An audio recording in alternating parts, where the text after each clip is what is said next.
Nous allons pouvoir débuter ce webinaire. Nous sommes ensemble ce soir dans le cadre du concours de trading sur Turbo et on va avoir le plaisir eh bien, de discuter avec Vincent, analyste IG, qui va nous parler du Bitcoin afin de comprendre l'évolution de cette crypto-monnaie et puis de savoir eh bien, quels sont les éléments qui pourraient avoir de l'influence sur ce marché. Je vous rappelle que dans le cadre du concours, vous pouvez trader sur les indices, le forex et bien sûr les crypto-monnaies avec le Bitcoin et l'Ethereum. Donc ce soir, on parle du Bitcoin et demain, toujours avec Vincent et accompagné de Thomas Roudot, vous aurez le plaisir de discuter de l'Ethereum. Alors, un petit rappel au niveau de l'avertissement, hein. Bien sûr, cette présentation est faite à titre indicatif. C'est absolument pas un conseil ou une recommandation. IG se dégage de toute responsabilité concernant l'utilisation qui en est faite. Vincent va être amené à prendre des exemples qui seront là pour illustrer son propos et reflètent sa vision du marché. Voilà. En ce qui concerne IG, puisque vous êtes nombreux à nous rejoindre pour ce concours de trading, sachez que nous sommes cotés à la Bourse de Londres, au FTSE 250, qui est l'indice élargi du FTSE. Nous avons plus de 313 000 clients à travers le monde. On est leader mondial de l'investissement en ligne et cette année, on fête nos 15 ans en France et bien sûr déjà 48 ans d'expérience à l'international. Voilà. Eh bien, écoutez, ce soir, nous parlons Bitcoin et je laisse tout de suite la parole à Vincent. Merci Maëva, bonsoir à tous. Je vais montrer la présentation de mon côté et nous allons pouvoir démarrer dans un instant. Je pense que c'est le bon écran qui est présenté. Merci Maëva. Nous allons démarrer donc rapidement sur quelques slides, surtout donner un peu certaines indications sur ce marché. Et puis nous regarderons également les graphiques hein, avec ce beau rebond que nous avons eu sur les crypto-monnaies, un peu dans le sillage des indices traditionnels. Hein. Donc première chose à savoir bien sûr et à regarder sur le marché des crypto-monnaies et du Bitcoin et de plus en plus depuis 6 mois, un an, c'est cette corrélation avec les indices traditionnels. On voit hein, le Bitcoin qui suit les indices traditionnels, qui suit notamment le Nasdaq 100. Alors je vais revenir, voilà. On va regarder pour commencer ces différents cycles du Bitcoin. Alors c'est un graphique que j'ai fait avant la chute, hein, nous étions à 48 000 justement. Lorsque j'ai fait ce graphique, hein, je ne l'ai pas actualisé justement pour voir que eh bien, cette fin du quatrième cycle a bien été validée pour le moment, puisque actuellement nous sommes plus proches des 20 000, maintenant 23 000 dollars sur le Bitcoin. Alors, ce n'est pas le premier, probablement pas le dernier marché haussier puis baissier. Ici, on revient à 2011, le Bitcoin, hein, 2009, première, enfin, création en 2009.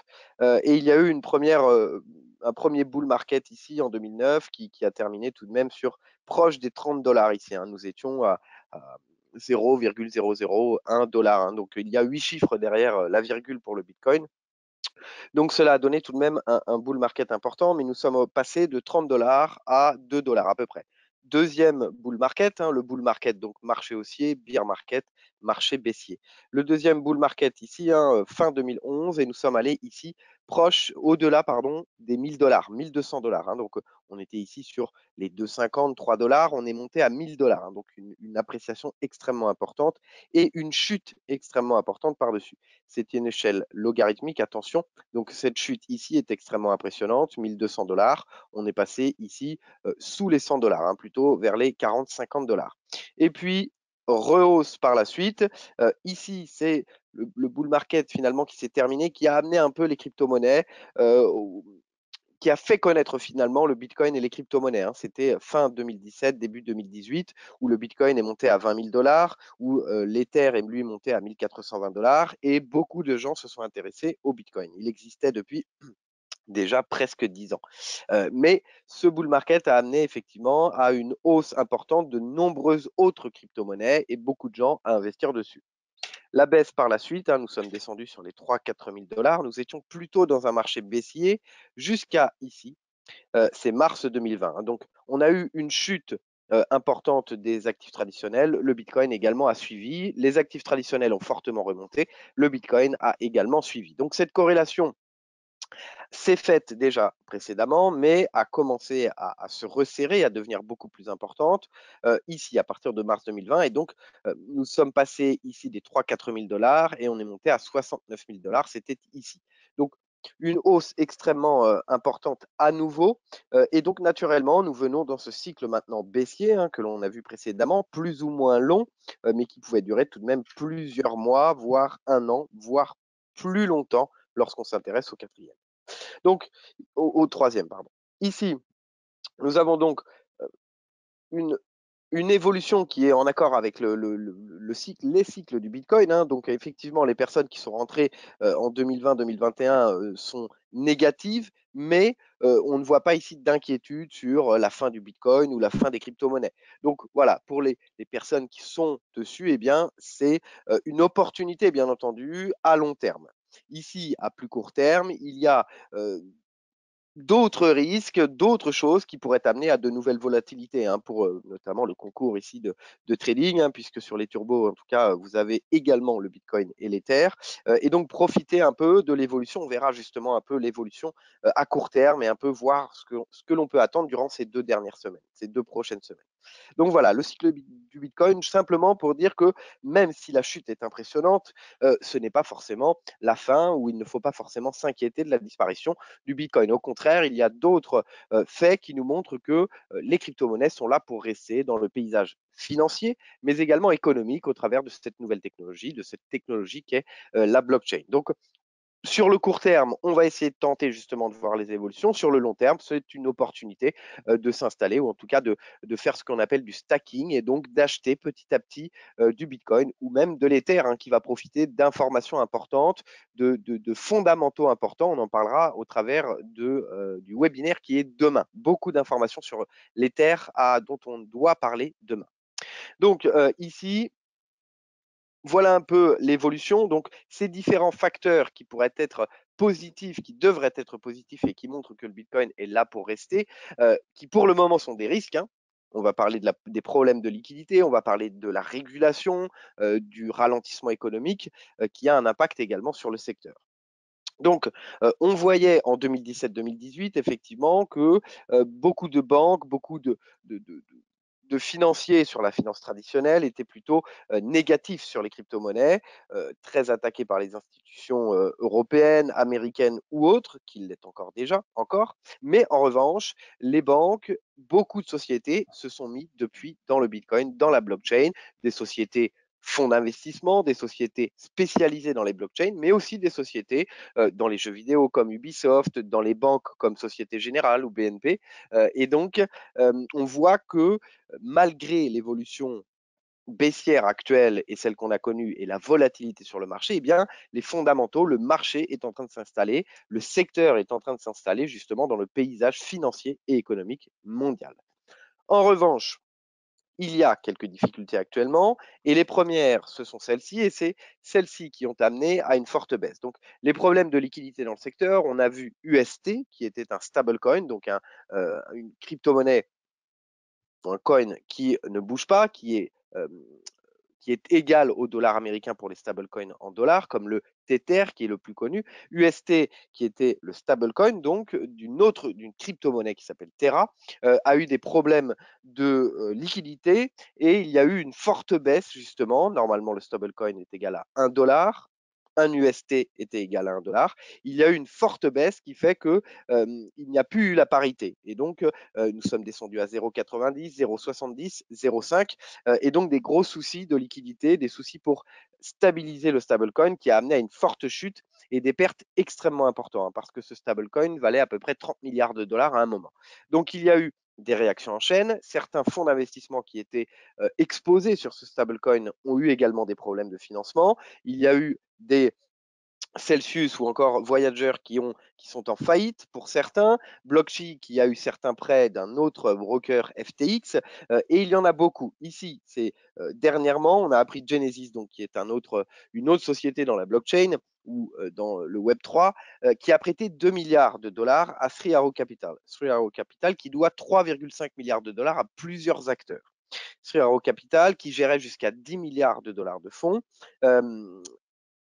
est entré en programme de faillite aux États-Unis et donc va probablement avoir des soucis pour rembourser ce qu'il doit aux autres acteurs. Et donc cela va probablement créer d'autres réactions en chaîne. Donc les baisses, les dernières baisses, notamment celles de 30 000 jusqu'à 20 000, étaient dues à ces problèmes de liquidité. Avant, on avait surtout la corrélation par rapport aux indices, aux actifs traditionnels. Et ici, ces problèmes de liquidité ont amené à des réactions en chaîne qui ont amené à des fortes baisses sur le Bitcoin.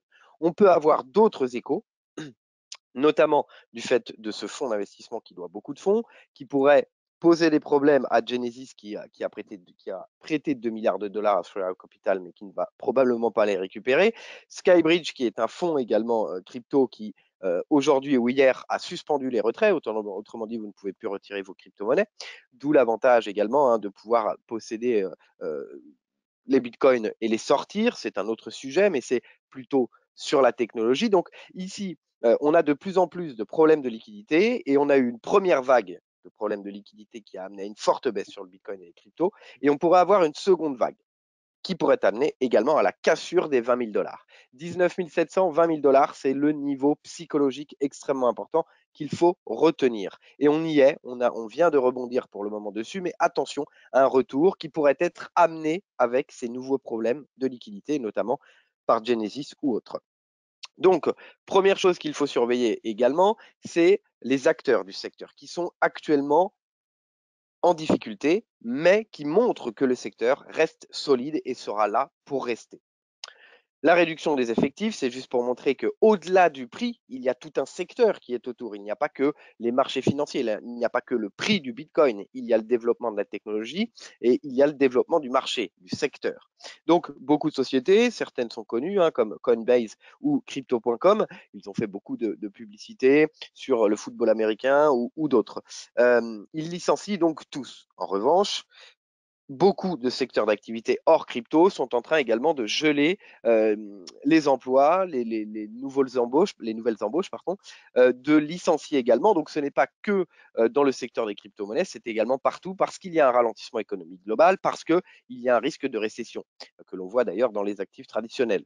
Il y a la saison des résultats des actifs des actions, ou en tout cas des sociétés, on va voir le même type de phénomène. On va voir des perspectives qui pourraient être en demi-teinte. On va voir des gels d'embauche, on va voir des licenciements, etc. Donc, certes, il y a des problèmes dans le secteur, mais cela est dû à l'économie ambiante. La baisse des prix des crypto-monnaies est un facteur, bien sûr, mais cela est dû, ou en tout cas est visible dans toute l'activité au niveau mondial. Mais une nouvelle fois, on voit que le secteur devient de plus en plus solide, fait partie du tissu économique. Donc, une autre chose justement qui nous montre que ce secteur est là pour rester. Donc, pour les investisseurs long terme, cette baisse est une opportunité. On a vu dans les cycles, que cela est déjà arrivé. Nous sommes sur le 4e cycle, à la fin du 4e cycle, et par la suite, le Bitcoin et les crypto-monnaies, attention, pas toutes, il y en a qui disparaissent, eh bien, ont su remonter à de nouveaux plus hauts historiques. Cela va probablement prendre du temps. On ne va pas remonter sur les 70 000, voire au-delà, mais il est fort probable que nous voyons ces niveaux dans l'avenir. Mais ici, on va prendre un peu de temps, très probablement, pour revenir sur ces niveaux. Et le bear market, donc ce marché baissier, pour moi, est là pour rester un moment. Le bottom, le plus bas, n'a pas été atteint selon moi. Il y a en revanche des grands gagnants. Dans les restructurations, il y en a toujours et on va suivre cela. Ceux qui s'intéressent aux crypto-monnaies, il y a donc la valeur des crypto-monnaies. On peut investir sur les crypto-monnaies directement au travers du turbo, comme vous le faites pour certains sur ce concours de trading sur les cryptos, mais également à l'avenir investir dans les sociétés qui sont dans le Web3, ce qu'on appelle le Web3, la blockchain, les crypto-monnaies. FTX est une société donc de Web3 dedans qui n'est pas cotée en bourse. Mais il va y en avoir de plus en plus. Certaines sont disponibles en CFD, c'est chez IG, vous avez Coinbase ou d'autres, ou des sociétés, des ETF, de plus en plus d'actifs que vous retrouvez et que vous pouvez trader chez IG, sur les crypto-monnaies, sur le Web3, et vous en aurez de plus en plus dans les années à venir. Et donc, au-delà d'investir sur les crypto-monnaies, il est également intéressant d'aller investir à long terme ou même à plus court terme sur ces sociétés, sur ces ETF, etc. Donc, je vous invite à regarder un peu la liste que vous pouvez trouver sur les CFD ou encore les turbos.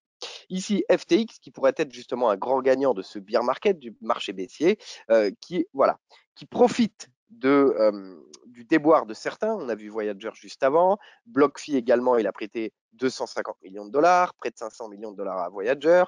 Il serait même en discussion, qui a été infirmé par Robinhood ou FTX.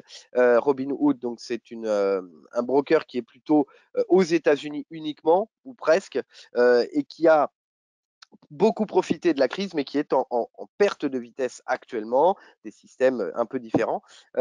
Et donc, Robinhood pourrait être peut-être racheté par FTX. Mais on voit que FTX, qui est crypto, pourrait également acheter des acteurs qui sont dans d'autres secteurs d'activité que les crypto-monnaies, et donc qui ont des fonds assez importants. Et donc, il est important, au-delà de la valeur du Bitcoin et des crypto-monnaies, de suivre également ces acteurs et bien sûr d'investir dessus. Ils rachètent donc d'autres plateformes, crypto également, mais ici nous avons donc développe sur le marché traditionnel. C'est une société dans le marché traditionnel. Et il a précisé il n'y a pas longtemps, étant donné que, comme je le disais, il y a eu beaucoup de problèmes de liquidité, l'UST ou autre, mais il devrait y avoir une autre vague de problèmes de liquidité, très certainement. Et FTX est là, précisait qu'il a près de 2 milliards de dollars pour soutenir le marché. Donc, est prêt à faire ses courses, à acheter justement ceux qui sont dans le besoin. Mais montrait justement, en disant cela, il montre également que probablement les problèmes de liquidité et de baisse dans les cryptos n'est certainement pas terminé. Troisième et dernière chose qu'on va surveiller, après on va parler un peu de l'évolution plus court terme, c'est bien entendu la régulation. Donc, il y a les États-Unis en tête de liste, l'Europe qui est en train d'accélérer de façon importante. La France est plutôt bien placée avec le PSAN, qui est donc l'accréditation pour les services donc d'actifs numériques, qui a été le premier à lancer en Europe justement cette certification, cette régulation qui permet aux acteurs d'être sur le marché et d'être régulés. L'Europe va donc s'en servir comme modèle d'ailleurs. Il y a MiCA dont on parle beaucoup, le trilogue, donc c'est la discussion entre les trois principales institutions européennes, qui s'est fait le 30 juin justement, et comme je le disais, donc prestataire de services de cryptoactifs. Donc, l'Union européenne, elle, de son côté, veut réguler assez rapidement, le plus rapidement possible, veut réguler, soi-disant, pour protéger les investisseurs des malversations. La régulation a, on va dire, entre guillemets, chacun voit comme il le veut, mais entre guillemets, aider plus ou moins à protéger l'investisseur dans le marché traditionnel. Donc, est-ce que cela va l'aider dans le marché des cryptos? Pas forcément. Est-ce que le but est réellement uniquement de protéger les investisseurs, ou est-ce que il y a une concurrence également dans la direction finalement de la monnaie, c'est l'État qui s'occupe de la monnaie, c'est la banque centrale, etc. Ici, c'est une monnaie qui pourrait être sans institution et sans intermédiaire. C'est un peu le but. Donc voilà, il y a différents motifs à cette régulation. Mais elle va un peu vite, elle va très vite, sans comprendre réellement le marché a priori. En tout cas, c'est ce que critiquent les personnes qui sont 100% crypto, qui sont beaucoup sur le marché. Mais elle va très vite, elle continue. Même Christine Lagarde au niveau de la BCE précisait qu'elle parlait déjà de MiCA 2. MiCA, Market in Crypto Asset. Donc MiCA 2, alors que MiCA n'est toujours pas voté. Et la mise en place sera plutôt à peu près en 2023. Il y a beaucoup de choses à voir. Il y a le trilogue qui a validé beaucoup de choses, mais il y a encore beaucoup d'autres choses à voir. Ici, nous avons les États-Unis qui, lui, de son côté, essaye d'aller un peu plus lentement, mais a les mêmes ambitions, a les mêmes projets, finalement, les mêmes points à surveiller, mais va un peu plus lentement, a priori, essaye de comprendre le marché avant de le réguler, et on voit ici deux sénatrices qui ont demandé l'avis de la communauté sur GitHub, donc où vous avez des programmeurs, des développeurs qui vont aller tester leur programme ou demander leur avis, etc. Des sénatrices américaines ont demandé leur avis à la communauté, donc aux personnes qui utilisent Bitcoin, qui sont dessus depuis plusieurs années, depuis une dizaine d'années. Donc plutôt positif, on voit une ouverture un peu plus importante sans fermer la porte et réguler assez vite. Donc même type de choses. Il y a également, troisième, c'est la Chine, bien entendu, puisque pour le moment, la Chine bannit, interdit donc les crypto-monnaies, mais a un poids de plus en plus important sur la scène internationale, au niveau de la finance, au niveau de l'économie, etc. Donc, si on extrapole aussi, on voit les crypto-monnaies dans plusieurs années, plusieurs dizaines d'années, eh bien la Chine aura un poids encore plus important. Et donc, il faut l'écouter tout de même. Il y a les monnaies numériques de banque centrale qui ne sont pas des crypto-monnaies, qui n'est pas de la blockchain, qui est simplement une centralisation des paiements au niveau de l'Union européenne et plus au niveau des États. Donc, il faut bien comprendre la différence. Ce n'est pas le sujet qu'on va faire aujourd'hui, hein, puisqu'on est plutôt sur l'évolution court terme. J'ai donné un peu ce qu'il faut regarder à moyen terme. Également, je vous invite à comparer et à regarder ce qu'est une monnaie numérique de banque centrale, mais ils accélèrent de plus en plus. Ici, à plus court terme, et pour revenir un peu dans ce concours de trading, finalement, on parlera beaucoup d'Ether demain, hein, beaucoup de choses à dire, mais ici sur le Bitcoin. On est donc sur l'évolution long terme ici. Je parlais justement hein, de l'ancien marché haussier. Là, on est sur une échelle normale et non pas logarithmique. Voilà, où on est passé voilà, des 600-700 $, on est allé ici jusqu'aux 20 000 $. Et donc, c'est pour ça que psychologiquement, à la précédente hausse 2020, de la même façon, il y a eu un ralentissement. En étant hebdomadaire ici, hein, donc pendant plus d'un mois, on a bloqué sur les 20 000 $ avant d'accélérer à la hausse, ce qui a permis d'aller jusqu'aux 60 000 $. Donc, ici, de la même façon, forte chute, UST, les problèmes d'UST et les problèmes justement de liquidité dans le secteur qui a amené à casser un autre niveau technique important sur les 28-30 000 $. Cassure, retour sur les 19 700, même 17 000, 20 000 $, et donc maintien pour le moment. Pendant un mois, donc comme on l'a vu ici, mais à la baisse, pendant un mois, on a un ralentissement, on a une évolution sans tendance, un maintien sur ces 20 000 $. Retour aussi pour le moment. Attention tout de même, on va le voir à plus court terme. Donc sur les 20 000, c'est un niveau psychologique. Sous ces 20 000, si on s'installe sous les 20 000, tous les investisseurs qui vont être rentrés dans ces 2 dernières années vont probablement quitter le marché, vont se désintéresser du marché, comme on l'a vu ici, ce phénomène en 2018. Donc, à ce moment-là, le bear market, le marché baissier, va probablement s'installer un peu plus longtemps.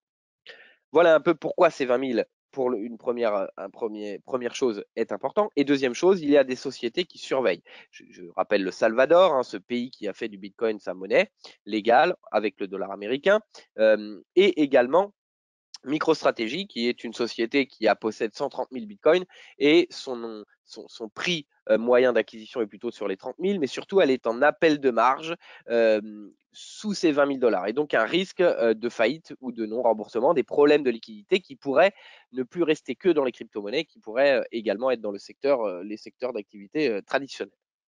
Donc les 20 000 sont importants. Sur la partie technique, on a vu donc ce rebond qui s'est fait sur ces 20 000. On a cassé dernièrement les 22 500 qui est un niveau important. Voilà. Ici, les 22 500, ce niveau que l'on surveillait avec attention, on l'a cassé finalement.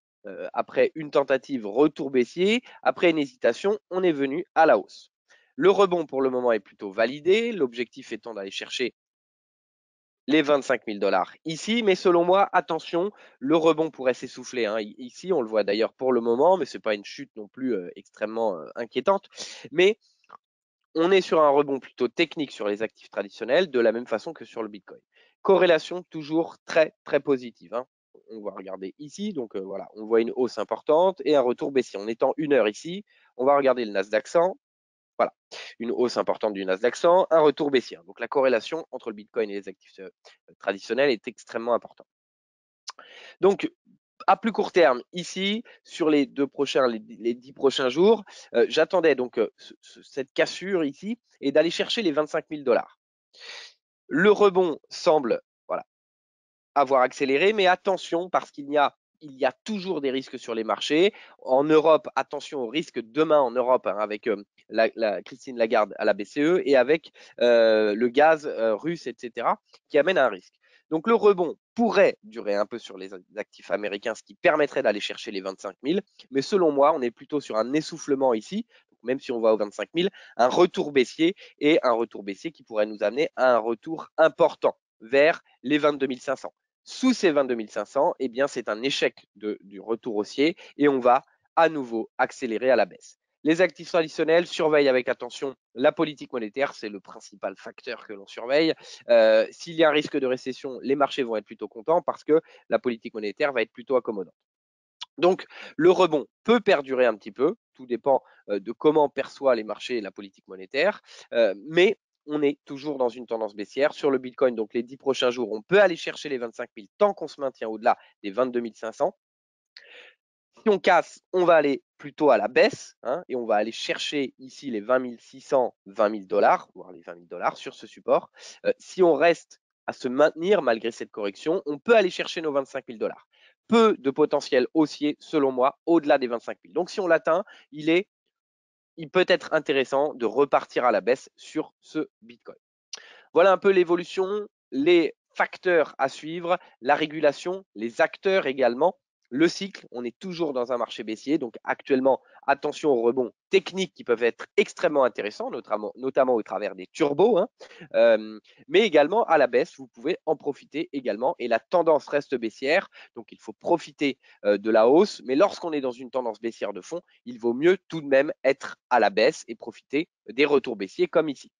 Voilà un peu tout ce que l'on suit. Marché baissier, attention tout de même au risque, même s'il y a un fort rebond. On l'a déjà vu à plusieurs reprises, hein. Si l'on part des 30 000 dollars ici, on est descendu aux 25 000 pour rentrer aux 32 000 et tout de même retour baissier jusqu'aux 20 000. Problème de liquidité à moyen terme qui pourrait amener, selon moi, à une nouvelle baisse et qui pourrait amener à une cassure de ces 17 000 vers probablement les 14 000. Voilà, demain on parlera d'Ether. Je vais vous laisser dans une Alors, minute j'en avec profite juste Maëva avant Chazal. que tu nous quittes, Vincent, pour vous demander s'il y a des questions, hein. Donc, c'est Mhm. justement le moment. Si vous avez des questions, besoin de précision par rapport à ce que Vincent vous a expliqué, n'hésitez pas. Je vous laisse 5 minutes, hein, le temps de les écrire dans la fenêtre questions. Et puis en attendant, on va basculer déjà sur la mise en place, hein, eh bien, de cette vision du marché ou même la vôtre, hein. Comment est-ce que vous pourriez justement placer vos ordres et notamment placer des ordres sans doute en différé pour anticiper des mouvements de marché. Alors, on va passer là-dessus. Vous allez voir mon écran s'afficher.